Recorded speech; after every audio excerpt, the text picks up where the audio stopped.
Hello, everyone. Hey, it's Katie and Adam. I'm Katie from katieemery.com, and this is Stop. Hammock Time. We have to do it again. This is Stop. Hammock Time. Hey, Weebubs. What's your real name there? It's probably not Weebubs. Weebubs57 is the real name. Hey, Rachel. Hi from Ireland. Another Irelander. Oh, Susie's getting the word out. Hey, McFlaw, Nessa, Susie. Hey, Susie. Welcome, you guys. We're trying a new setup here. Let me see if I can tilt this. My husband made a hammock stand. So we are out here on our patio. Why do you have a little grin? I'm just happy. Anyway, we're out here on our patio in the new hammock. It's called a double nest. What's the brand? ENO. ENO is the brand of our hammocks. Don't know if we told you. I was thinking, shouldn't ENO sponsor the Stop Hammock Time That would be great. post? Wouldn't that be great? So ENO, if you're out there, you know, we love to promote your products. We have 2 hammocks and more on the way. Yeah. We want to get one for each family member. We thought that would be lots of fun. How are you guys doing this evening? Hello, Alfredo. How are you? Welcome. All right, tonight we are talking about love tanks. Not love tanking, but love tanks. Love tank, baby. We're talking love about tank, baby. Love is tank. it Gary Chapman? Anybody? Come on. Hearts for Hearts for Adam singing. That doesn't happen a lot. Is it Gary Chapman wrote the book The 5 Love Languages, and we are big you're still, I'm cutting you off here. That's okay. Here. Hang on, guys. You're prettier than I am. All right. Hey, Leo. Hey, Jamie. Hey, you 22. You too. Or you 22. That's my favorite number, 22. Glad you joined. I thought Bono just joined us. Yeah, that would be sweet. I think Bono should join. Yeah, Bono, come join. Come on, Bono. Come join our Periscope. Okay, so the 5 love languages. Yeah, I know. We thought it was hammock time last night too, Susie, but tonight is hammock time. It seems like a long time between like each one, doesn't it? Because these are just so awesome. We know you guys are just, hey, Cindy. Hi, Cindy. Anyways, so back to the 5 love languages by Gary Chapman. So let us know what, hey, Lee's here. My friend Lee, look. I don't know. That's Lee. Hi, Lee. She's my friend from She Speaks and who I rave about. Oh, anyway. Yeah. Hey, Lynn. Glad you guys are here. We're already being obnoxious, but anyway. And it hasn't even started yet. Okay, so the 5 love languages. We will not do Nevermind Bono. We do want Bono. Oh, we do want Bono. Okay, got it. All right, so the 5 love languages. We would love for you guys to let us know what your love languages are, if you know. You want to tell them what the 5 are in case they don't know? And if you don't know, we would encourage you to figure it out because I think it's safe to say it revolutionized our relationship. Yeah, look, Cindy's a words gal. Words. Cindy, you are a great friend, a wonderful speaker. We are cheering you on and hope you're built up. See? Words of affirmation. There's Cindy. And okay. We're good at using words. Okay, so back to the 5. Yes, the 5 love languages are, see if I can remember them, help me if I, physical touch, and we'll explain, if you don't know what they are, we'll give you a brief description of why they're important, what's important to know about them, but physical touch, gifts, receiving gifts, affirming words. That's my second one. Quality time. Ooh, Rachel's is quality times and gifts. And acts of service. And what the 5 love languages are, very quickly, if you don't know, it's how you personally give or show and receive love. How you interpret and show love.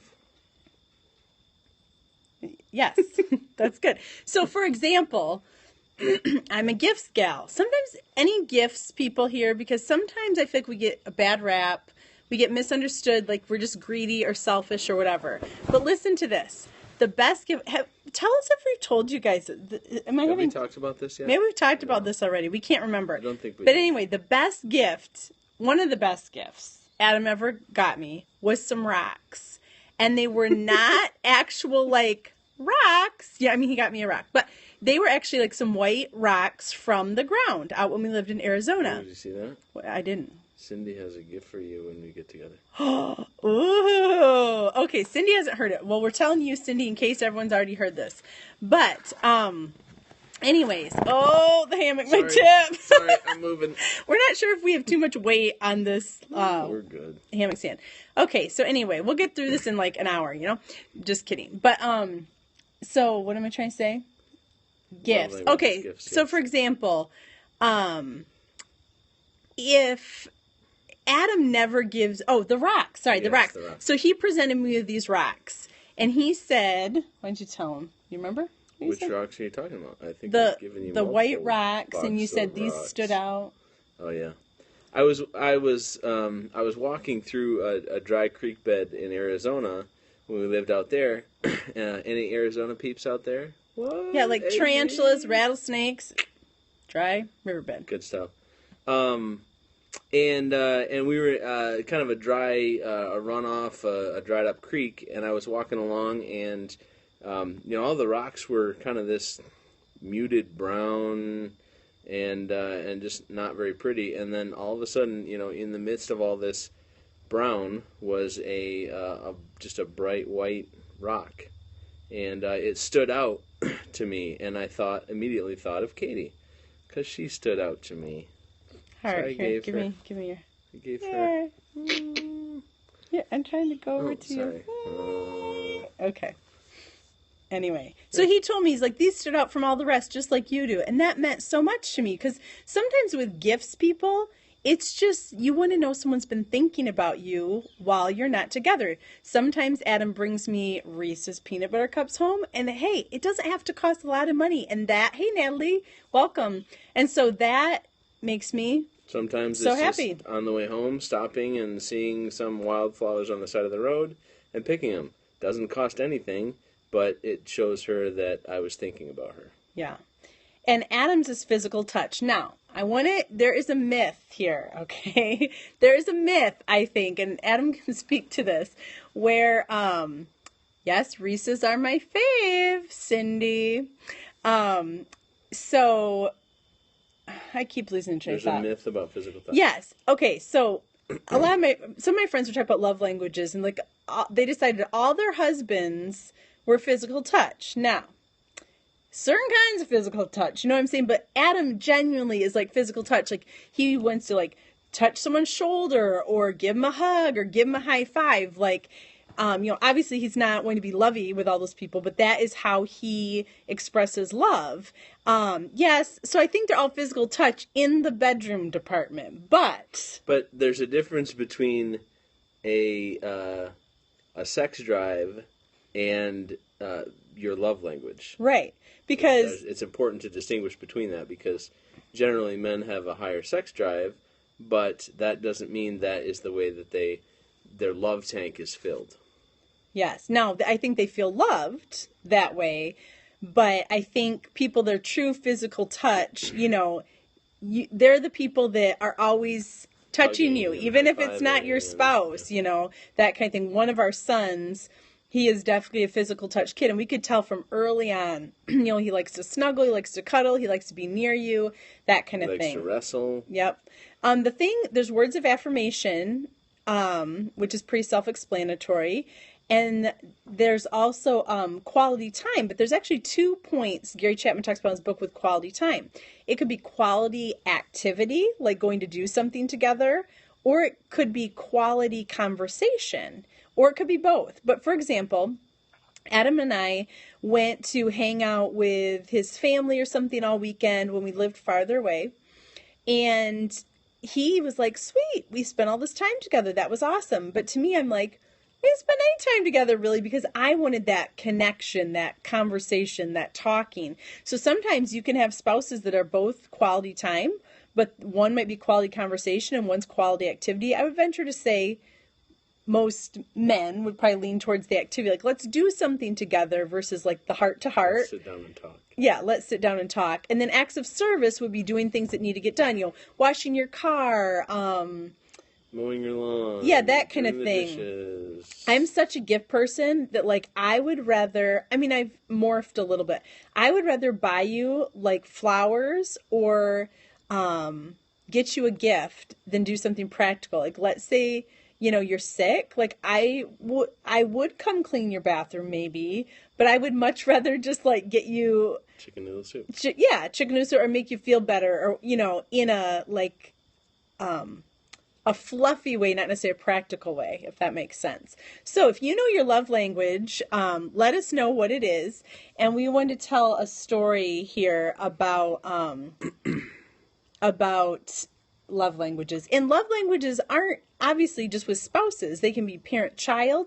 If you know your coworker's love language, let's say you have a boss and you know their love language is affirming words, telling them, hey, you're a great boss, thank you, that kind of thing, that can go a long way. You don't want to manipulate people obviously, but that helps to know about people. And when you're receiving your primary love languages, that's how you feel the most love. Now, a lot of people are a combination of both. Obviously, if Adam never did any acts of service ever, I wouldn't feel loved either. You know what I'm saying? Even though that's kind of low on my list.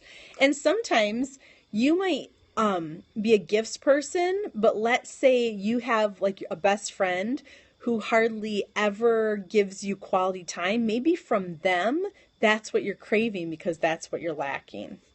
I was just going to say, it's very important, too, Here, I'll hold your hand. Give you some. Thank you. It's very important, too, to know the sooner you can find out if you have children, your children's love language, because we love our children all equally, but we love them differently. For instance, our son who is affirming words, talking to him and saying he's good at, oh, Kale, that was a great goal you scored. Sorry, I was moving too much. No. Names. Oh, yeah, sorry. Anyway, No, sorry. I did it.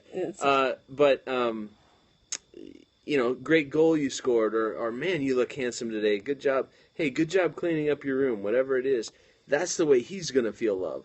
Now, my physical touch son, who I will not name, he's wrestling, he's snuggling, sometimes he just wants to, he'll just come up and grab my leg and sit on my foot and, like a ball and chain. And it's important to know what your kids' love languages are so that you can love them in the way that they feel love. Yeah. Susie said there is a questionnaire on the 5 love languages on their website. So you guys should go, if you don't know what yours are, you should head on over there and take the challenge. One last story before we stop Hammock Time is, so Adam's family isn't necessarily a huge like gift family, and mine was. Is this okay? Tell a story. I don't know what story you're telling, but sure. I'm going for it. So my life's an open book. So when we were first married, like he didn't buy me a gift on the day of my birthday. And like in my house, you didn't do that. You wouldn't dream of doing it another time. And he was definitely thinking about my birthday, but he hadn't, gotten the gift yet, whatever. And I was so hurt. And like, I thought he could read my mind and all this kind of stuff. So he had to really, like for me, physical touch wasn't that hard. I come from a pretty physical touch family. So that wasn't necessarily a hard one for me. Although sometimes, at the end of the day when I'm doing the dishes, he'll just come hug me and I'm kind of like, ee! But that can be super hurtful to him because that's how he gives and receives love. But anyway, so when we had our first child, probably 3 years after the birthday incident, it kind of was somewhat unromantic, but I just said, honey, when I have this baby, I really want a gift. And he was so appreciative because he wouldn't have necessarily thought of that because he doesn't have a gift mindset. Doesn't mean he doesn't love me, but that's just wasn't. It doesn't. That doesn't that come thought naturally. process doesn't come naturally to me. I don't automatically think gift. So I said that, And, he blessed me with a gift. He blessed our daughter with a gift. And it was a win-win for everyone. Now, of course, I wish he would have just thought of it. But we kind of had grown to that point where it's like, you know what? We need to also make our needs known. Now, it was vulnerable because, what if he would have forgotten or hadn't done it? And now I had asked for it. But we've just learned, there's sometimes too where Am's like, hey, hun, can you stop the to-do list and just come snuggle with me and let's watch a movie, that kind of thing. And so I encourage you, too, to make those needs known. But it can be vulnerable if your spouse forgets or if they don't do it. But they can't read your mind. As much as a young bride, I thought my spouse could, it wasn't realistic, Anything you want to add? I was going to say real quickly that it's important for us to show each other grace in these areas, too, because... like that story of me, not getting the gift on the day. I was just talking to some kids last night and saying we expect everybody else to give us grace when we mess up, but it's harder for us to show grace to others when they mess up. And if we want grace to be shown to us, we need to be able to extend grace to other people too, especially in the area of love languages and things like that, because it gets pretty vulnerable, especially when people know you and they know your love languages and they're for some reason not filling that tank.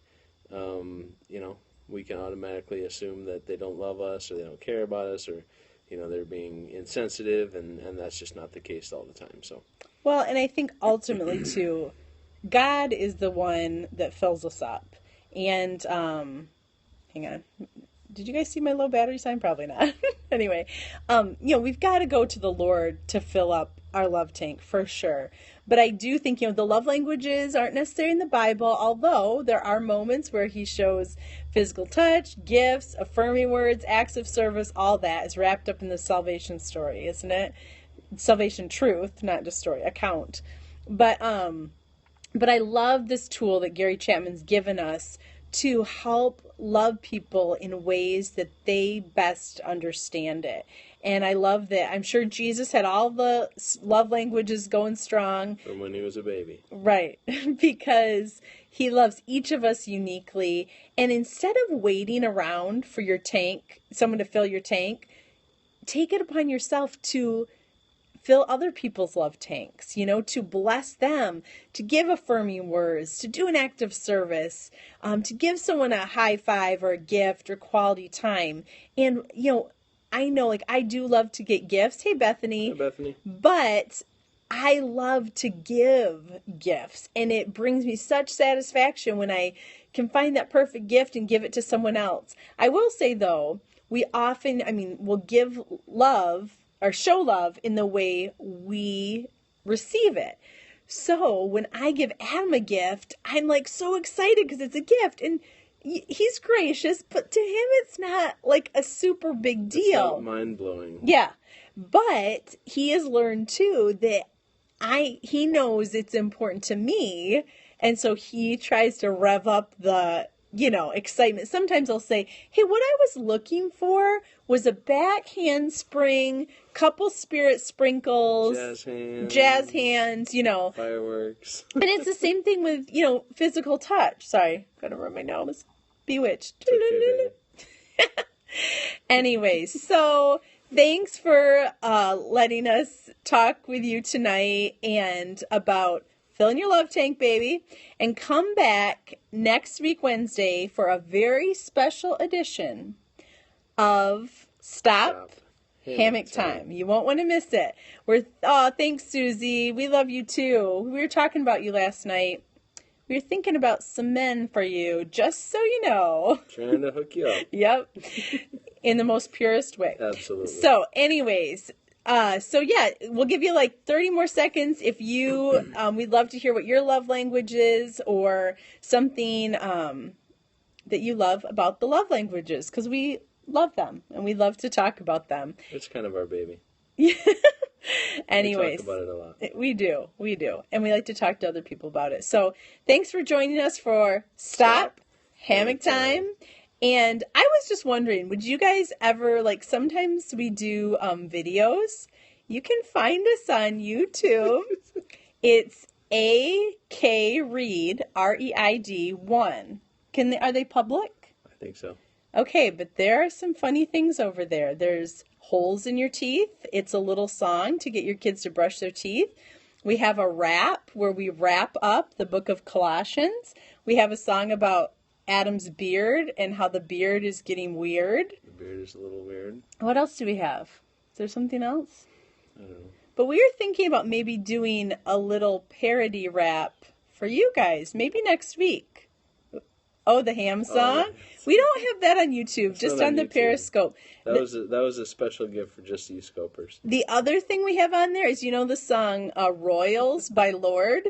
We have one called Soiled? Soil, I think. Soil about It's a baby version. a baby version, which is pretty funny. So, anyways, thanks for joining us tonight, and we will see you next week. I'll be back Friday at 1:30 Eastern Time for We Write, and I think we'll be driving somewhere. On the road.